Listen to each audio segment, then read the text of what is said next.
Oke, assalamualaikum warahmatullahi wabarakatuh. Teman-teman sama pedagang sayur ya, terutama pedagang sayur keliling. Kita berbicara tentang ya pedagang sayur keliling aja.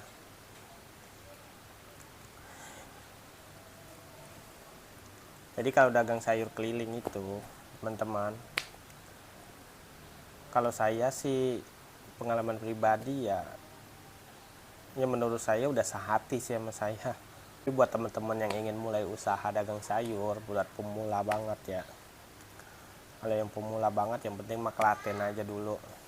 Klaten tiap hari dagang, pokoknya itu aja. Intinya mah ya begitu. Tiap hari yang penting kita dagang, keluar rumah, belanja, ya udah kita jualin. Ya kalau kita rutin setiap hari, teman-teman, abongan nggak ada yang beli, abongan nggak dapat pelanggan. Jadi semangat aja,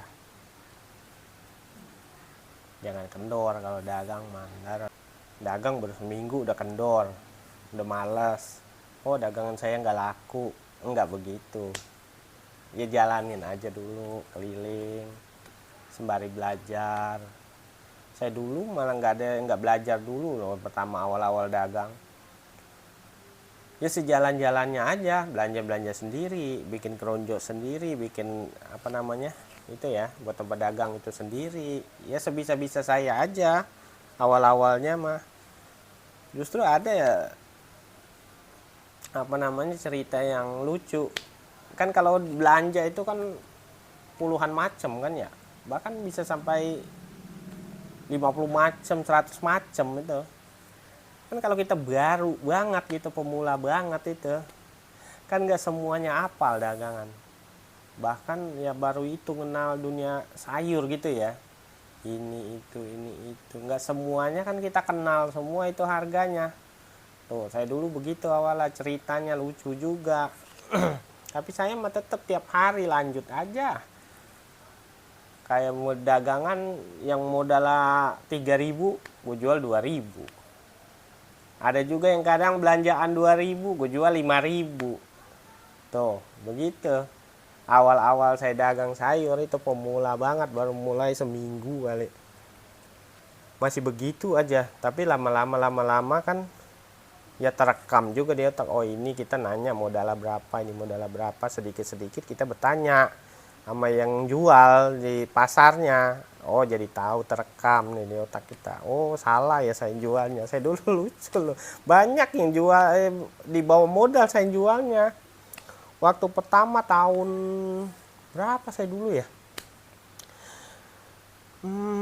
keluar dari PHK di perusahaan dulu kalau nggak salah ya 15 tahun yang lalu. Itu telur puyuh sebungkus tuh isi 7, dulu masih 1.500. Itu cuma saya jual 1.000 loh dulu. Lah kan rugi sebenarnya, rugi banget secara perhitungan, kan rugi.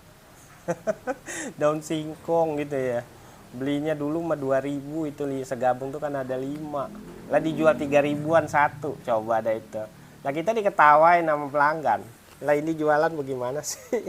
Jadi yang pelanggan beli dipilih nama dia, yang kita kagak tahu harganya, yang murah-murah. Ya begitu awal-awal dagang dulu. Tapi saya ya itu rajin tiap hari. Lama-lama kan kekenalan semua namanya, harganya gitu, dari yang mulai yang kecil-kecil sampai yang harganya mahal kayak buah-buahan gitu kan, jadi paham lama-lama ya mulai.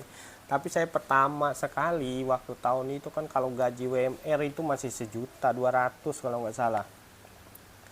Tapi saya untung 50.000 loh pertama saya dagang nih, saya ceritain nih.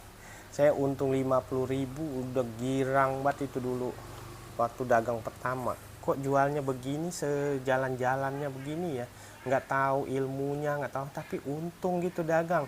Nah di situ saya semangat. Wah, ternyata walaupun jualnya asal-asalan juga untung dagang sayur. Tuh, begitu. Saya dulu awal-awal lucu ceritanya. Tapi saya ya itu tiap hari, tapi saya jam saya mangkal gitu, tetap cuma satu, jamnya pagi. jam 6 orang melek mata itu ya, ibu-ibu yang tempat kita jualan itu melek mata udah mikirin sayur tuh ya, kita udah harus ada di situ. Itu kunci pertama saya dulu. Jadi jangan sampai pelanggan kita tuh nungguin kita kok belum datang gitu. Nah, sebelum dia melek kita udah ada di situ. Itu kunci pertama saya dulu. Kalau jual mau udah bodo amat lah. Tuh begitu, berapa gitu saya jual. Itu awal-awalnya. Itu untung 50.000 itu dulu zaman itu. Udah girang banget nih saya ceritain. Ya Allah, kataku. Bisa untung juga gue dagang walaupun jualnya asal-asalan. Tapi saya perinci-perinci ya lebih juga kalau 50.000 kataku sehari kan 1,5 juta sebulan ya kan ya, melebihi gaji WMR. Sedangkan makan udah, mau bini mau nyayur bahasanya tinggal ngambil lah, ini makan lumayan hasilnya. Tuh begitu awal saya semangat dan saya jadi ya udah saya tiap hari ya alhamdulillah sekarang berkembang juga namanya. Sekarang mah tinggal bertahan gitu. Itulah cerita waktu awal-awal dagang sayur tuh lucu sekali. Tapi nih kalau kita masih pertama gitu ya, dulu kita tempat keliling tuh masih jauh ya, karena pelanggan kita itu belum tiap hari. Jadi kita kan muter tuh, dulu belum ngerti tuh ya, kalau pagi harus mangkal dulu gitu, belum ngerti, udah keliling aja, nggak taunya udah habis tuh perumahan itu kita kelilingin lah, udah habis tapi masih pagi gitu ya, kita cari lagi sebelahnya, kita cari lagi sebelah, akhirnya sampai siang. Dulu mah sampai siang saya ngampung lah, orang masih awal-awal pelanggan belum ada, sampai kangkung-kangkung udah pada layu. Ada yang jatuh-jatuh di jalan. Ya begitu awal-awalnya, tapi ya itu saya bersyukur itu dulu pas dagang pertama itu saya senang banget, ada untung 50.000 zaman itu.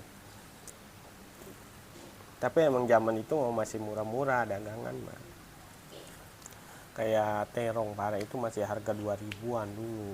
Lah kalau sekarang 12.000 per kilo. Kita jualnya juga udah harus teliti sekali, barang memang harus cakep-cakep. Kalau dulu mas barangan aja laku dagangan mah, karena murah dulu mah. Ya ini mah cerita aja sih, cerita ada lucunya juga awal-awalnya dulu. Ya ini mah kepengen berbagi aja sama teman-teman, biar teman-teman yang masih pemula banget ya tetap semangat aja. Yang penting mah tiap hari jam kita jelas, jam kita waktu kita perek ya jelas. Jadi pelanggan kita nih yang jauh-jauh nggak nungguin kita kalau udah mulai pro. Misalnya yang jauh nih, oh ini misalnya kita hari Jumat nih, kayak saya perek Jumat nih ya, Jumat setiap Jumat saya perek, nggak pernah saya langgar gitu. Jumat perek, mau baru 3 hari ke dagang saya tetap perek hari Jumat. Itu kalau mau perek hari Minggu ya setiap minggu perek. Jadi yang jauh-jauh itu tahu kalau kita itu liburnya misalnya hari Jumat, oh dia Jumat nggak bakal ke kita, nggak bakal ke pangkalan kita. Jadi karena kita emang bener nggak ada, jadi jangan sembarangan kalau perek juga. Nah waktu kita nyampe ke pangkalan pertama juga harus tepat waktu juga. Jadi orang yang butuh pagi itu biasanya nguber pangkalan pertama. Kalau kita belum siap di situ, belum ada, orang pasti pergi cari yang lain. Dia sedikit kecewa, besok di situ belum datang, nggak taunya kita udah duluan besok kan. Tuh begitu. Nah perek juga sama, kalau hari Jumat nih yang jauh-jauh itu udah jauh-jauh, nggak taunya kita nggak ada. Tuh ya kan kecewa dia, udah jauh-jauh ke sini tahu-taunya orang perek nggak jelas. Tuh kan begitu. Makanya kalau perek harus ada jadwalnya, dan seminggu sekali perek Jumat ya udah. Jadi yang deket ya sama, wah si abang si A misalnya nggak bakal dagang kalau hari Jumat, dia mah emang jadwal perek, udah tahu semua pelanggan mah. Makanya jangan sembarangan ngasih jadwal perek, apalagi yang kadang dagang kadang kagak, itu nggak bakalan sukain pelanggan yang begitu. Pelanggan nggak senang, makanya setemunya aja udah, kalau dia lewat ya dia beli gitu. Kalau nggak lewat ya udah biarin, kita cari yang lain tuh. Jadi begitu, karena kita sendiri yang jadwal kita itu nggak jelas. Ya begitu, kita setting sendiri. Kalau dagangan ini kan milik kita, ya manajemennya ada sama kita. Jadi ya kita harus ya memberikan buat pelanggan itu kan yang terbaik. Dari waktu kita atur, dari jam kita atur. Jadi jangan sampai orang itu kecewa di waktu. Kalau di waktu aja udah kecewa lah, bagaimana ntar dia beli, ya kan ya. Jadi usahakan dijaga itu. Udah itu aja lah cerita hari ini mah, entah kepanjangan pula lagi. Semangat aja lah sama teman-teman yang baru mau mulai. Nanti komen aja di bawah. Kalau yang udah nonton, buat pemula juga tuh, komen aja di bawah. Oke, selamat malam. Assalamualaikum warahmatullahi wabarakatuh.